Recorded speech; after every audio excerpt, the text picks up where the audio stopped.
What's going on, guys? Welcome back to Hippo Supercoach, and this morning I should say, we've got our new trades for the week. And I know what you're all thinking. You're thinking, this guy can't make his fucking mind up. To be honest, he can't.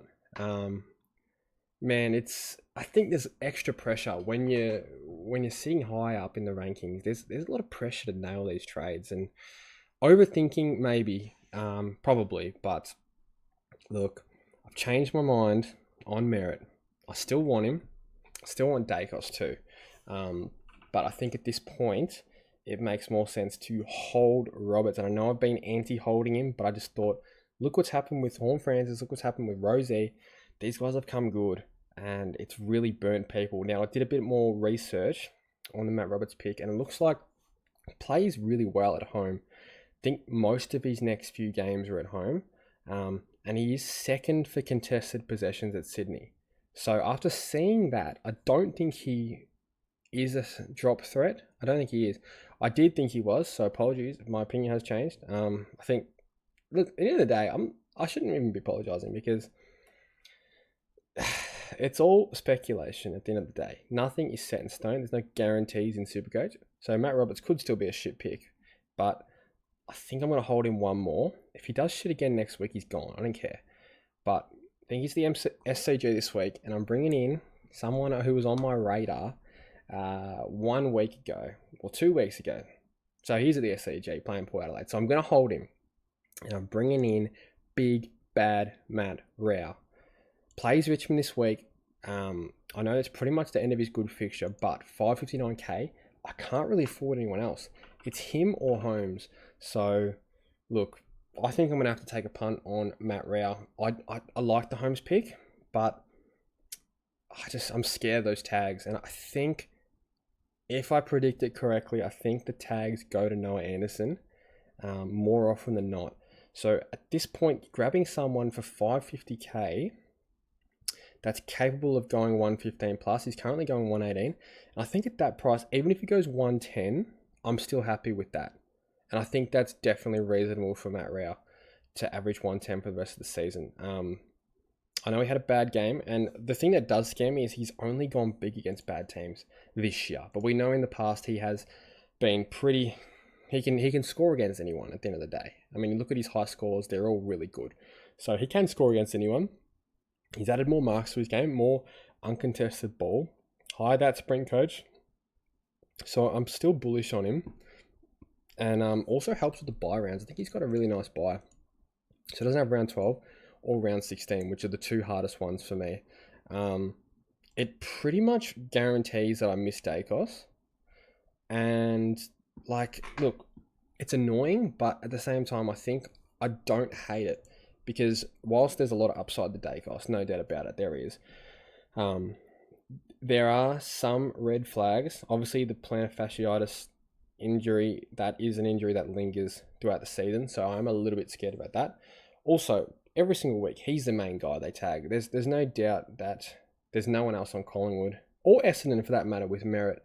There's no one else that will get the tag besides those two. So they're going to be targets. They're 100% going to be targets. Matt Rowell, I don't think is going to be targeted as much. I think teams see him more as like a libber, in and under. Probably can't stop him like you can an Anderson, who's more damaging. And the captain as well. We've seen Rosie get looked at because he's a captain. I mean, I don't know if it's guaranteed because he's the captain, but I think when they are, if you can shut down a captain, it kind of, screws with the team spirits a little bit. But this is just speculation, like I said. But look what it does for my structure. It gets Reed into flex. It gets me fielding 5 premium defenders with bias, basically 6 premium defenders. My forward line is basically full premium. I mean, I know Marriage, he's not pumping out premium numbers at the moment, but I think he is capable of cracking tons. We've got Gordon de Koning as well. And then literally the only bad rookie I'm scared about fielding is Tom Gross, who's averaging 67. And if he keeps a mid-roll, I think he can go at 75-80, which would be a fine on-field score. So I know I've changed my mind once again. And subject to teams changing, as in like teams tonight, I could change again. But at this point, I'm thinking this is the way to go. Just like at the end of the day, I would have liked to grab Merritt. I would have liked to grab Dacos, but I just can't afford him if I hold Roberts. So yeah, keen to hold Roberts because I don't like, ideally, like I said in a few videos ago, if I can get full primo, I know Roberts isn't really a primo, but if I can get full primo and then start worrying about those sideways, that would be preferable. I think that way I can maximize those points on field, because whilst Trainer and Reed are doing good, they're still capable of dropping that 30. And if you put two of them on field and both of them go 30, you're going to cop one of them in your best 22. So look, there's pros and cons to everything, but I think structurally, this makes the most sense for me. So I think that's what I'm going to go with. In terms of vice captain, I'm thinking Zorko into Brayshaw or Brayshaw into McRae. McRae playing against the Bulldogs at Marvel. No one's going to tag him. I think he goes nuts, and it's a revenge game. So I wouldn't be surprised if McRae had like 35, 10 tackles, maybe even kick a goal or two. Like, he could go nuts this week. I know he's been a little bit down on form the last 2 weeks, but I think he's copped 2 pretty hard tags. So yeah, back McRae in this week, I reckon. But yeah, Brayshaw as the VC. I think if you are bringing in Merritt, it's the obvious one. Grab VC him. You can VC Nick Dacos. You can VC Zorko, Dunkley. That'd be good picks as well, I'd say.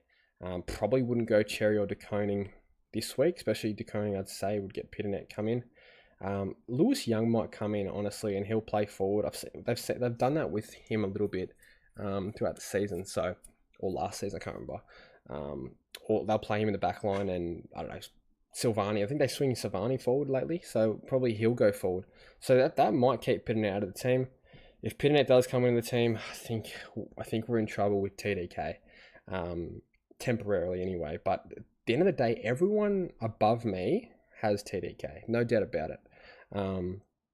So I'm not too worried about it. I just think we gotta monitor that one. You don't jump off after 1, even 2 weeks. I don't think jump off. Wait till Mackay comes back, and I think Pitternet goes straight back out of the team. So wait and see with the teams and whatnot. But yeah, this is how my team's shaping up for this week. I don't really see many flaws. I'm expecting a pretty big score, to be honest. Everyone's projected what they projected, and we've got a gross with a 39 in there. I expect him to go more, and I expect Petrarca to go more than 76. So, and Stewart to go more than 73. So potentially a nice 2350 plus score. I mean, touch wood, obviously. Don't want to jinx it, but that's kind of the score I'm expecting with this team that I'm fielding this week. So yeah, not too many flaws in it at the moment. Hopefully Matt Roberts can bounce back, and we'll back him in. But yeah, it's not something I'm super confident on. I think it's a real coin flip decision, but we're going to hold him. So that's it for the video, guys. Hope you enjoyed. If I don't see you before the round starts, good luck with the round. It's going to be a 4-day round, a 5-day round. So yeah, good luck. There'll be definitely some videos in between. So yeah, and I'll see you guys in the next one.